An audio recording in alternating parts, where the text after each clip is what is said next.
Hey friends, Ed McDonough here, and welcome to Live Stream Wednesday, coming to you from Walpole, Massachusetts, and streaming live on LinkedIn, Facebook, and on livestreamwednesday.com. And today, I'm absolutely delighted to have on the amazing Michelle Girasole. Michelle is an award-winning author and business growth expert with over 25 years in the digital marketing arena. She's helped hundreds of small businesses launch and grow, and she's also the founder of freshrebellion.com. Michelle, awesome to have you here. Welcome to the show. Hi, Ed. Thank you. If only I could start every day with that introduction, it would be a good start to the day. Well, I'll send you the recording and you can listen to it. Great. Nice to be here. Thanks for inviting me. Oh, my pleasure. Thanks for taking the time. So listen, I have to ask you this. I recently heard this about you, that you started 5 companies while you were on your maternity leave from a corporate job. So you got to tell me, and I've known you for a while, but I didn't know that. So yeah, I'm kind of a startup addict. I get these ideas and I think they're all great and I should start a business out of them. So I've done that many times, but my daughter's 19 and I call it like the longest corporate maternity leave because I took it when she was born. I was working 50, 60 hours a week every week, and I just couldn't figure out how I was going to do that and be a mom. So I took the deep breath and went home from work one day and told my husband, like, that's it, I'm starting a business. He goes, you're having a baby and starting a business.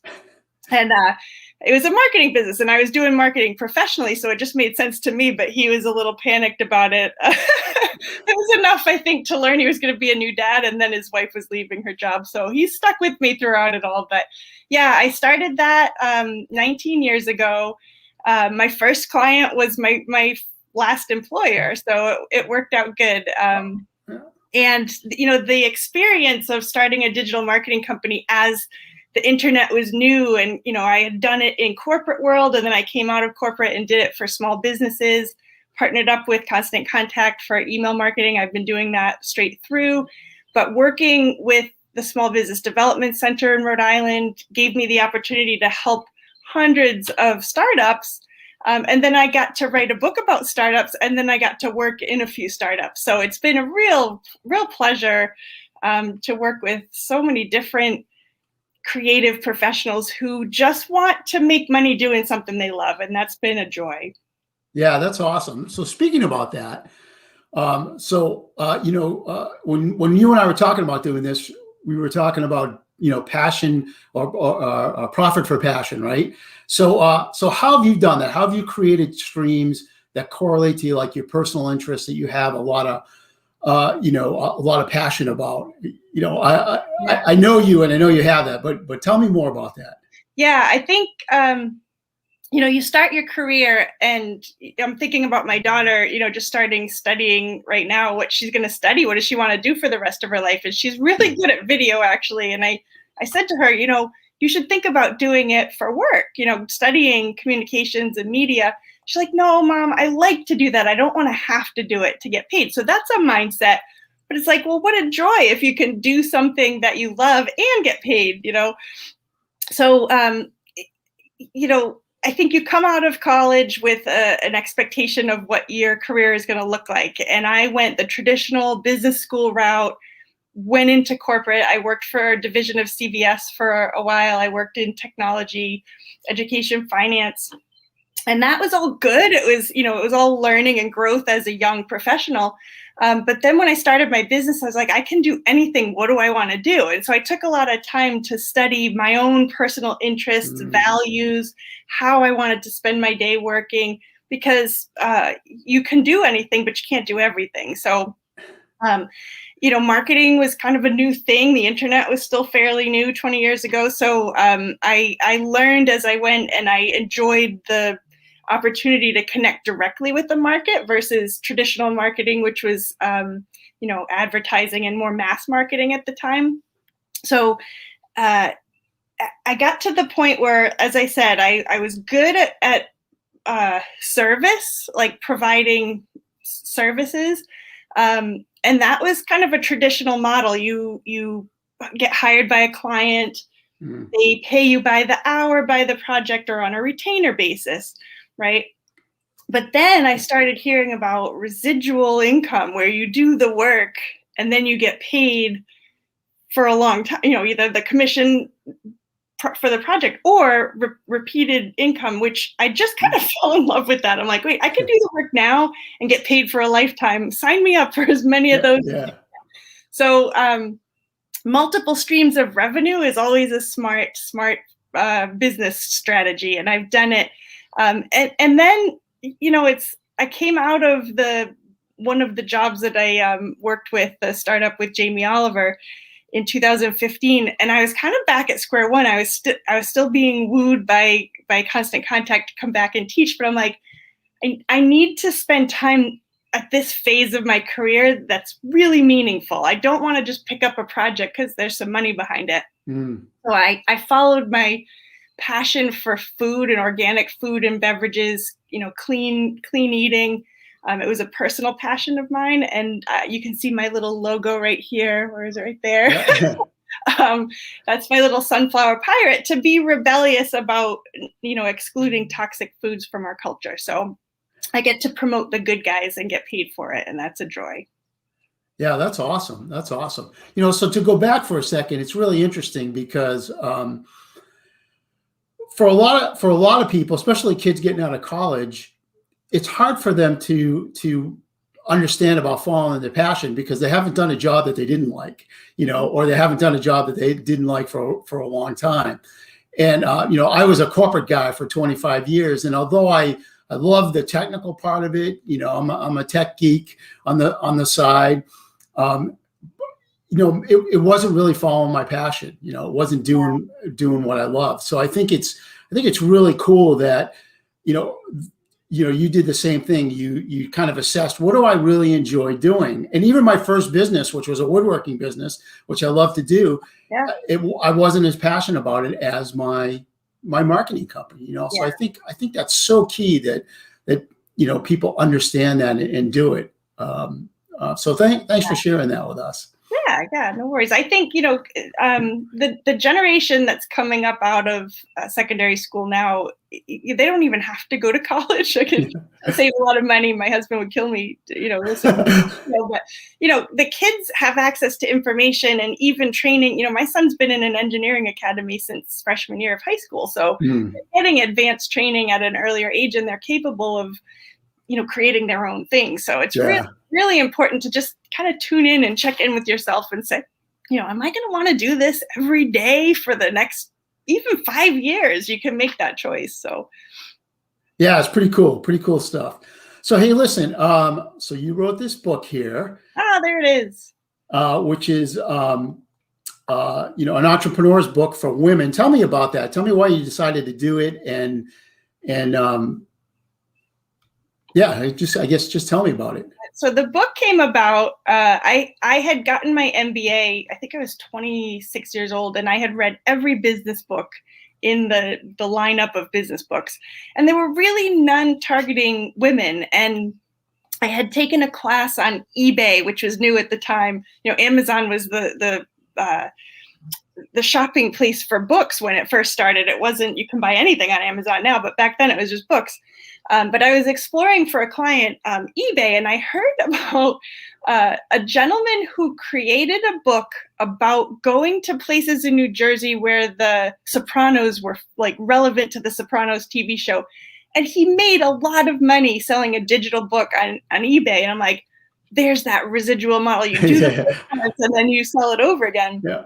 And I partnered with Wendy Hansen, who is a business coach, executive coach, and Miriam Perry, who is a writer.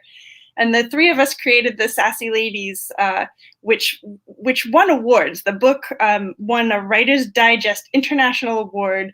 We self-published it, and we went through Mill City Press and got the press and got it, all the technical strings of getting a printed book on Amazon. Miriam wanted to print it, and I'm kind of glad we did. It was nice to be able to hand someone your book, but I just wanted to go digital. But I think there was a lot of value in actually printing that thing. But yeah, we wanted it to speak to women who didn't a lot of women start businesses that don't get bank financed. And most of the startup books were about bank financing and to really walk you through all of the lifestyle changes that you needed to consider. We had a lot of pushback from my guy tribe. They were like, why are you writing a book just for women? So I felt that, like, and we always said, like, your money's green, you can buy it. But it did speak mostly to women. And at the time, I think it was right. Women were starting businesses at higher rates. Now I think that's evened off a little bit, but it worked at the time. So speaking about books, and you and I were talking about this earlier before we went on live here. One, I just heard. I just wrote one. Yeah, it's a secret though. We're not telling anybody what it is yet. No, that's okay. No, you didn't. Back up. It's coming out on June 1st. So little teaser there. I love it. So we'll use it. Yeah, there we go. So we were talking about books, and our friend Bob Salvis is always sharing. Who read just about every marketing book and probably in the U.S. Library of Congress. But anyway. I know there's a book that you tell people not to read. Yeah. Have you ever had that book where you're like, God, that was the worst book? I didn't know at the time I was reading it. It was a really bad book. For me personally, it was The E-Myth, a very popular entrepreneurship book, The E-Myth by Michael Gerber. The reason I don't like it, I understand the premise. People leave a job and they create a business, but really they're creating a job that they become a slave to. They're working for the business is not working for them.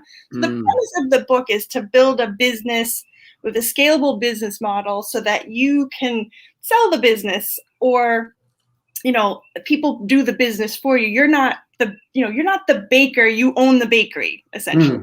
Right. So I was working as a consultant at the time, doing email marketing. I had my daughter and then I had my son, no maternity leave on the second child. So that was a challenge. And I said, okay, this is the time where I really should start building, get employees, find an office.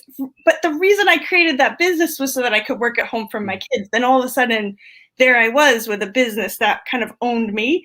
So I was like, all right, I need to scale this. It's a lot of work to scale a business. And I had 40 clients and 6 employees and an office in a building that flooded. And, it was just one of those startup, challenges. And I said, I always said, what if I had just kept it simple, just done email marketing? And I'm still doing that today. So I think there's some truth to it. You've got to really check in with yourself and see if it makes sense. But the E-Myth, really think twice before reading that book if you're starting a business.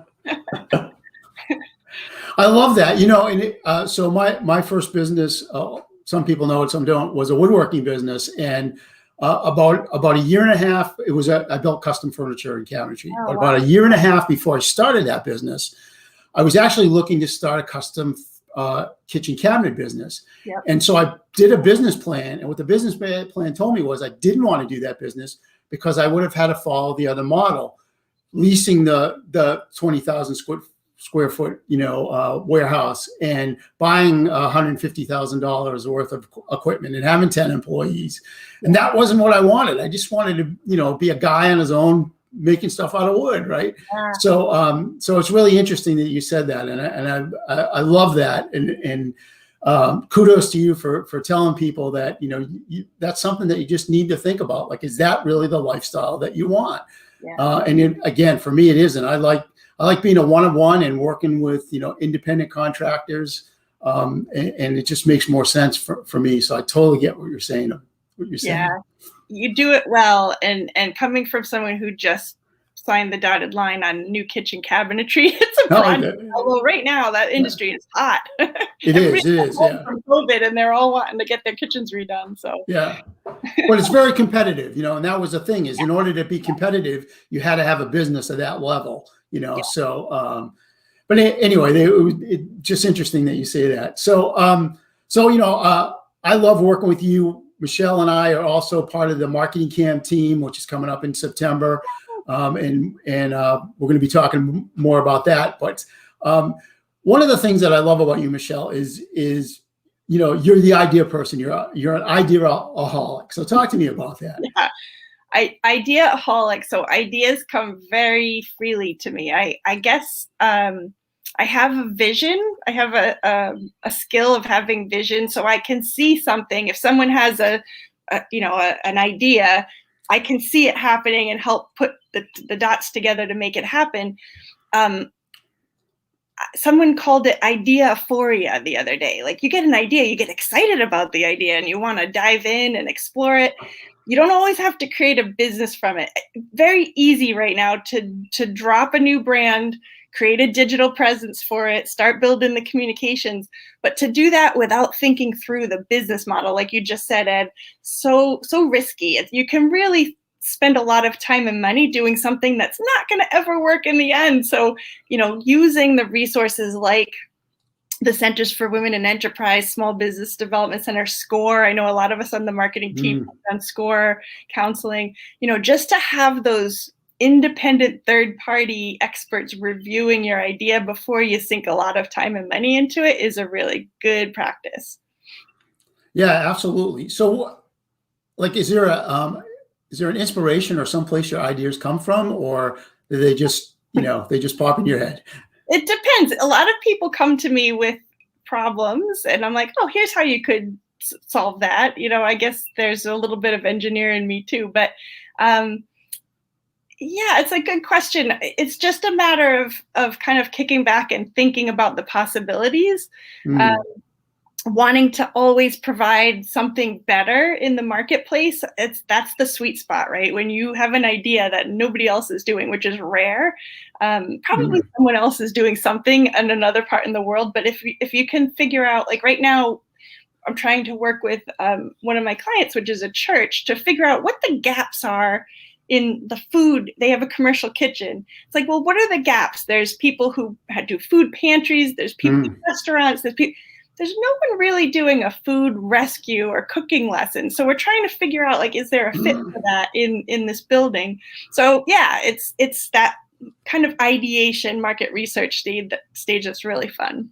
Yeah, that's brilliant, by the way, to think of it that way. So you just put a couple ideas in my head. So thank you. Yeah, like, what problem are you solving for people? There's the value, and then you can create a brand and a marketing campaign and a business around the value that you're providing. Yeah, absolutely. We do that in email in different ways. I always like to point people to you because you do something in a different way than I do it.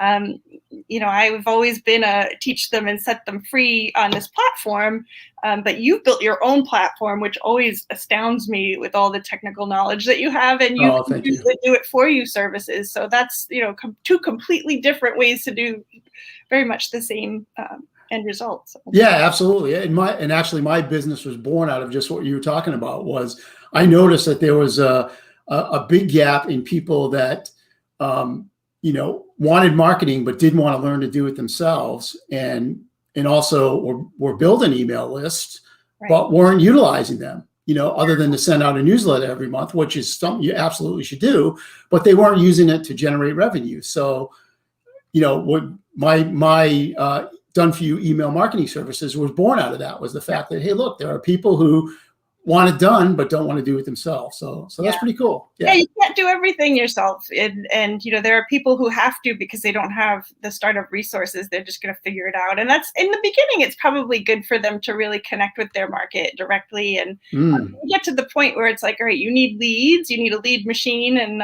you're the lead machine guy. Yeah, absolutely. Thank you. Yeah. Hey, so let's we've got a few minutes left. Let's talk about the marketing camp. So what knowledge are you dropping? Give us the teaser. I get to come in and have the fun part of game experience. But so I'm actually kind of torn, because I have two things that I could talk about at the marketing camp, and one of them is based on we'll do spoiler alert. What my new book is about. It's building and monetizing your email list. So that's one thing. The other thing is also how to generate new leads using email marketing by giving people case studies. And there's kind of a process that I've been using for about 2 years now with my clients that's somewhat teachable. So I think I'm not sure which one I'm going to go with, but it's going to be one of those two. So you want my advice? Yeah. Freely. Absolutely. Here we go. This is live. This is a live stream. I love it. I mean, the book is more entry level, like building a list, and that applies to people at all areas. Where if you haven't built the list yet, then I think the case study could be your follow-on offer. Like, come learn with me after marketing camp. That's I would go with the build and monetize your list. I mean, let's face it. There was a time where people are like, email is dead. Social media is the way to go. It's like, no, because it can take you down. You don't own your Facebook following. So really important to have that email list. I think that's going to be a great session among many great sessions at the camp. Yeah, absolutely. So so can you give us a little bit more info about what you're going to be doing at the camp? Yeah. So last year, Sal Sacco and I, who's the MC, kind of brainstormed how we could make it feel like a camp experience. What can we do? Like, you go to a lot of workshops, a lot of Zooms this year, and you want to go to camp and play. So we came up with some ways to create teams among the attendees and to allow them to gather points throughout the experience using hashtags and doing assignments together. So we are crafting based on the agenda, the wisdom shared in the woods, there'll be some kind of a point system. I'm not sure what technology I'm using or if it's literally going to be like points on a whiteboard, but it makes it a little bit more engaging and fun for everyone who has to pay attention and get some details out of each session, but also to meet the other attendees and have a natural way of connecting with each other there. Because there's a lot of wisdom that the attendees bring to the table as well as the presenters. Awesome. Yeah. We'll have to figure out what the prizes are going to be. We haven't gotten there yet, but they're always good. The marketing camp it was such a great experience. It was a blast, and it's hard to tell people because I was one of the speakers, right? But it was like the best marketing event I've ever been to. It was just so much fun because the format was good. It was streamlined. Everything happened on time, which I love. I hate going to seminars where something's supposed to be 30 minutes and it's an hour and things get jammed and lost and you're overwhelmed. And this didn't seem that way at all. Plus, you're literally out of your element, right? You're in an environment that you're not normally in. So that just gets the creative juices flowing. And there's food, which is awesome. Oh, yeah. Don't forget the food. Yeah. Always. And campfire and songs. It's just it's a fun time. So it was great. I learned a lot myself from all the other presenters. So it was awesome. It was awesome. So Michelle, it was so great to have you here today. Thanks for coming and joining us. How can people get in touch with you? Yeah, that's great. So thank you for having me. I love Livestream Wednesday. I love the regularity of it. I've been doing my own Fresh Fridays are my day. We got Bob's Momentum Monday, your Wednesday, and then I bookended on Friday. Awesome. Fresh Friday, you can find at the Fresh Rebellion. Just drop me a note there, and I'll put you on the newsletter list, which is my 5 favorite things from the week: food, resources, experiences, my sponsors, and then a happy story or happy something at the end. So that's my Fresh. And then I do the live stream on Fridays at noon. And I will have you on when the book we're not talking about comes out. The book we won't mention. The name we won't mention. You're gonna tell me these things are secret. I keep no secrets. I love it. Well, again, thanks so much for being here today. I really appreciate it. I'm gonna send you off to the back room, so hang out for a second and let me just say goodbye, everybody. So thanks, Michelle. Bye, Ed. All right, everybody. Well, thank you so much for being here today on Live Stream Wednesday. If you have questions for Michelle, please get in touch with her. Either get in touch with me or get in touch with her. She has so much knowledge about bringing products to market and also bringing products to market that you're passionate about too. So really touch base with her. So thank you so much for being here. And I hope to see you next time right here on Live Stream Wednesday. Take care and bye for now.